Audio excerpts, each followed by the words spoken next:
Hello and welcome to another edition of Debatable here on GodIsGeek.com. My name is Colin Mahern, and this week, rather than look at some really pressing matter, some controversial issue of the past 7 days, I decided, maybe sometimes we need a bit of fun in our lives, don't we? Just to lighten the mood a little bit. So, just before I get on to that, I want my surroundings to reflect that. So, Mark, can we change this?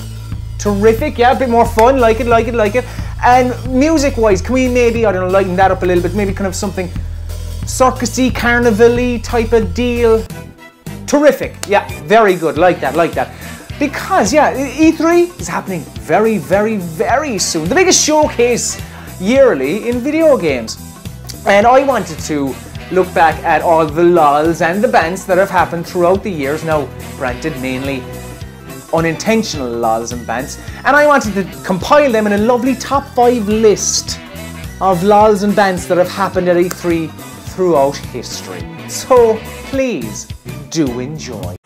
Over the years, executives of large companies have been expected to turn into professional TV presenters overnight. The thing is, some of these people are the most introverted on the planet, meaning their presentations can be boring, but if you add a couple of one-liners in there, you're onto a winner. Unintentionally, of course.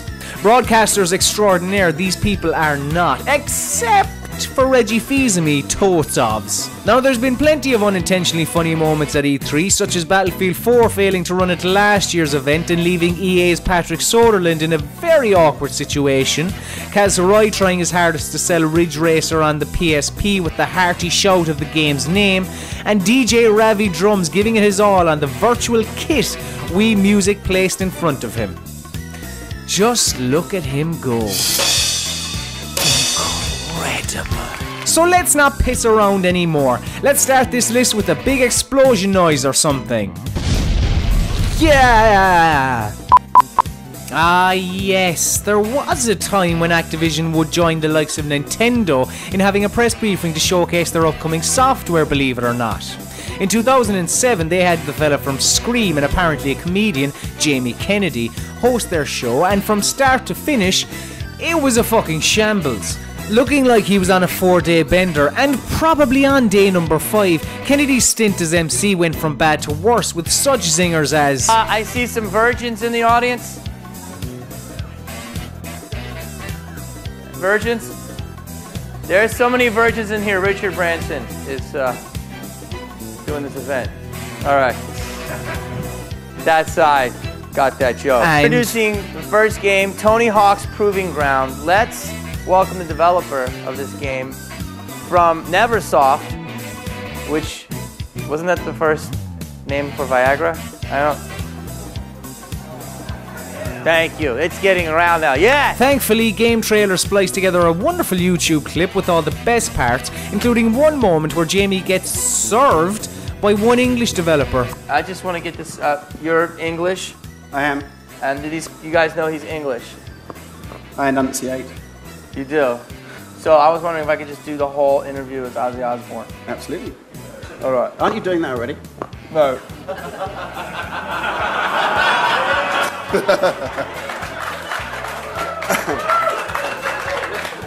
You guys are Americans. You're supposed to be with me. Okay? We're not. Oh, who said that? beautiful. You never get out of the house. Go back 1 year and you have the clusterfuck that was Sony's E3 presser, which was meant to drum up excitement for the impending launch of the PlayStation 3. As well as the aforementioned Ridge Racer and the announcement of the ludicrous price tag of $600, what stuck in the memory was Genji Days of the Blade. Producer Bill Rich was on hand to show off the title's gameplay and give a few story details. Rich claimed the game was based on, quote, famous battles which actually took place in ancient Japan, end quote. Straight after uttering this, a boss battle began to take place with... So here's this giant enemy crab. Thanks, Japan. Without you, we'd all be talking crustacean now. Before the Kinect was the Kinect, it was Project Natal, and it was going to change the way you play video games. And that was before creative director Kudo Sanada came on stage at Microsoft's E3 presser in 2009, however. Genuinely though, People were positively intrigued about the peripheral's use until this totally bodacious, gnarly and radical bastard opened his mouth. Shades indoors, motherfuckers. While demonstrating the new dashboard and how one can control their avatar, Kudo shows off what the bottom of an avatar shoe looks like, whilst having what one could only describe as an epileptic fit. Product. Next, check out our full body motion capture. So, as you can see, when I start making movements with my avatar, it instantly mimics me on screen. You ever wonder what the bottom of an avatar shoe looks like? Well, bam! There it is. Aaron Priceman is a TV host. Prior to Ubisoft's E3 presser in 2011, he wasn't that well known whatsoever. And to be honest, to this day he isn't that well known. But one man that has become infamous in many circles is Mr. Caffeine. Under this pseudonym, Priceman hosted the French publisher's big show, and similar to Kennedy, minus the dodgy demeanour, it fell flat on its arse. With dated Wayne's World time-travelling sound effects, I wonder what this game would have looked like had we released it long ago. and a routine that would have been more suited to an audience of Priceman and a tumbleweed. Hey, want to come over and play my Wii? We should connect. And thanks to the Sony Move, here, hold my Joy Wand. Yes, I'm not afraid of a few dick jokes, thank you.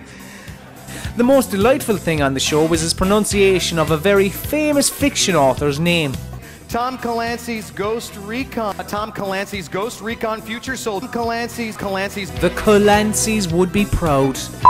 How could anything else be sitting atop the list of E3 lols but the Konami press conference from 2010?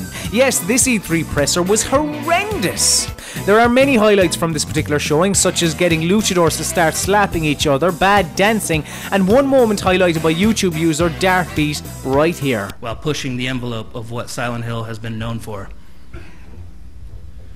Silent Hill has helped shape what horror games are meant to be, so we're borrowing influences from what the successfully executed in the past. The disturbing creatures, the mind-boggling and mind-bending psychology that transports players to an alternative nightmare world.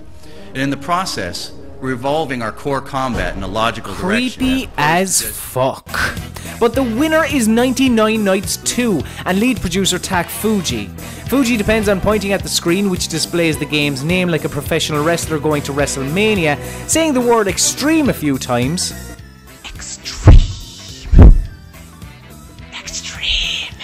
Hack and slash battle. Not funny. But when Fuji told the crowd how many enemies they'll be battling against, he expected a much larger reaction. There have been many improvements since the last release in 2006. And I'd like to talk about a couple things about, well, it's gonna be millions of the new features, but I have a limited time, so I will focus on these three new aspects of the game now. The first one, the online co-op mode. You can compete in the online leaderboards and battle with armies of the more than 1 million troops. 1 million troops. Wow. 1 million troops. Wow, indeed. In fairness to Tak Fuji, if you actually follow him on Twitter, he has taken the piss out of this particular section of the Konami press conference a fuck ton. He's actually good crack, so even though he's number one on our kind of our Bants lols list, you know, fair play Mr. Fuji for taking the piss out of yourself, because we all have to on occasion, as I do as well. I know you look at me and you think perfection, but yes, I do fuck up. I do, and I do actually have to take the piss out of myself as well. So thank you very much for watching. I'm sure you have your own memories of lols and bands throughout E3 history. Tell me some of your favourites. Maybe, I don't know, you might think Matt and Trey from last year or the year before, or Peter Moore trying to play Rock Band, Dana White from the UFC when he came out and basically screamed like an absolute madman. So please do let us know in the comment section of the YouTube video, or the article itself, or tweet me, whatever you want. Because this episode of Debatable, just like all past episodes and all future episodes, It's just my opinion and my opinion alone. And as always, dear friends, it's debatable.